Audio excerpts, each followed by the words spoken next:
আপনি কি কল্পনা করতে পারেন আপনার পাশে বসা মানুষটি হয়তো এমন এক দেশ থেকে এসেছেন যা এই পৃথিবীর মানচিত্রে নেই। যদি তিনি একটি অস্তিত্বহীন দেশের পাসপোর্ট নিয়ে বিশ্বের অন্যতম ব্যস্ত বিমানবন্দরে নামেন, তবে তাকে আপনি কি বলবেন? সম্প্রতি এমন একটি ভয়ঙ্কর এবং অদ্ভুত ভিডিও সামাজিক যোগাযোগ মাধ্যমে ভাইরাল হয়েছে। রহস্যময়ী এক নারী এসে নামেন মার্কিন যুক্তরাষ্ট্রের জন কে এফ কেনেডি আন্তর্জাতিক বিমানবন্দরে। তার হাতে একটি পাসপোর্ট যা এক অস্তিত্বহীন অজানা দেশ টরেঞ্জোর। কিন্তু প্রশ্ন হলো, সত্যি কিংবা নেপথ্যে কি?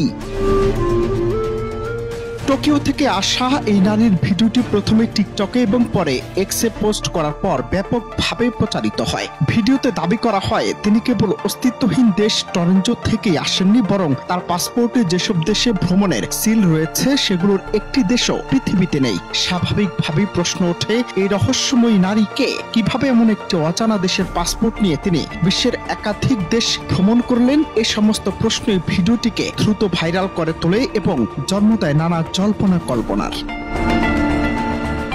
কিন্তু এই চাঞ্চল্যকর ভিডিওর সত্যতা কি? বিমানবন্দর কর্তৃপক্ষ, মার্কিন কাস্টমস এবং সীমান্ত সুরক্ষা কিংবা কোনো বিশ্বাসযোগ্য সংবাদ মাধ্যমে এই ধরনের ঘটনার সমর্থনে কোনো বিবৃতি প্রকাশ করেনি। এই নিরাপত্তা রহস্যকে আরো ঘনীভূত করে। তবে বিশেষজ্ঞরা বলছেন টরেঞ্জো গল্পটি নতুন নয়। এটি 1954 সালের ম্যান ফ্রম টরেন্ট এর একটি শহরে কিংবদন্তি গল্প থেকে নেওয়া হতে পারে, যেখানে এক কাল্পনিক জাতির পাসপোর্টধারী ভ্রমণকারী হেফাজতে থাকাকালে নিখোঁজ হয়ে গিয়েছিলেন। এছাড়াও 1959 সালের প্রতারক জন জেগার্সের মামলার সাথেও এর সাদৃশ্য রয়েছে, যিনি টুয়ারিডের মতো ভুয়া দেশের পাসপোর্ট জাল করে ব্যাংক জালিয়াতি করেছিলেন।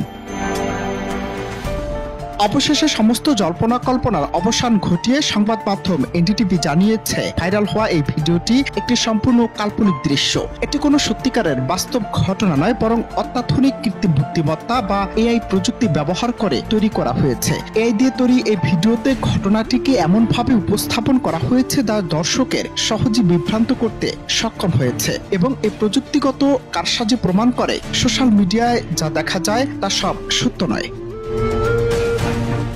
টরেঞ্জো পাসপোর্টের এই রহস্যময় গল্প আমাদের দুটি গুরুত্বপূর্ণ বিষয় সতর্ক করে। প্রথমত, মিথ্যা ও কাল্পনিক তথ্য দিয়ে কিভাবে খুব সহজেই জনমনে বিভ্রান্তি ছড়ানো যায়, আর দ্বিতীয়ত, বর্তমান যুগে এই প্রযুক্তির অপব্যবহার করে কিভাবে ভুয়া খবর তৈরি করা হয়। তাই কোনো তথ্য ভাইরাল হলে সেটি বিশ্বাস না করে তার সত্যতা যাচাই করা আজকের সময়ে অত্যন্ত জরুরি।